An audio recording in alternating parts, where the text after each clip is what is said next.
Assalamualaikum warahmatullahi wabarakatuh. Kami dari kelompok 7 yang beranggotakan saya sendiri, Marcella Wahyu Nabila, dengan NIM 214 110 102 100, dan teman saya Ananda Yuni Pertiwi dengan NIM 214 110 102 201, dan ada Tegar Reva Arfiansyah dengan NIM 214 110 102 198. Kami dari kelompok 7 akan menyampaikan tentang motivasi dakwah. Materi yang pertama akan disampaikan oleh Tegar Reva Arfiansyah. Pengertian motivasi, teori motivasi, peran motivasi dalam proses dakwah, urgensi motivasi dakwah. Pengertian motivasi. Motivasi berasal dari kata motif. Motif berasal dari kata mention yang berarti gerakan.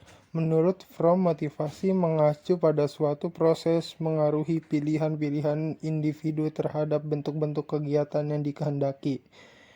Istilah motivasi ini mencakup sejumlah konsep seperti dorongan atau drive, kebutuhan atau need, rangsangan, ganjaran, dan lain sebagainya.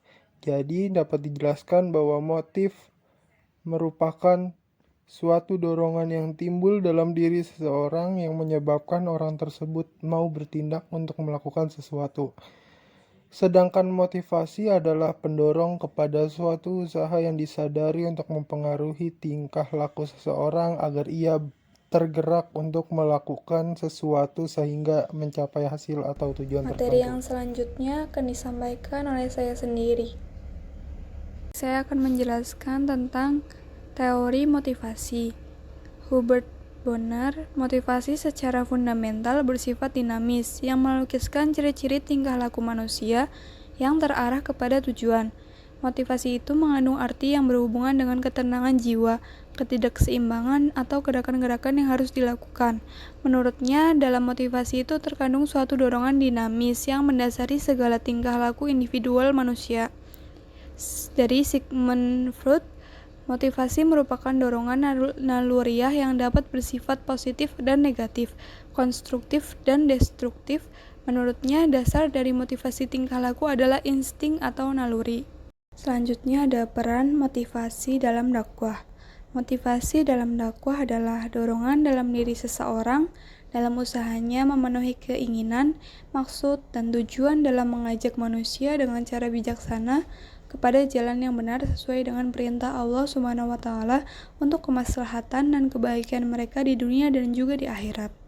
Materi yang terakhir akan disampaikan oleh Mbak Ananda Yuni. Kemudian ada tujuan motivasi bagi seorang dai adalah menggerakkan atau mengacu objek dakwah, yaitu mad'u, agar timbul kesadaran yang membawa perubahan tingkah laku sehingga tujuan dakwah dapat tercapai. Nah, maka dari situ proses dakwah diharapkan seorang dai mampu menggerakkan atau menimbulkan kekuatan dalam diri mad'u dan memimpin mad'u untuk bertindak sesuai dengan ajaran-ajaran agama yang disampaikan.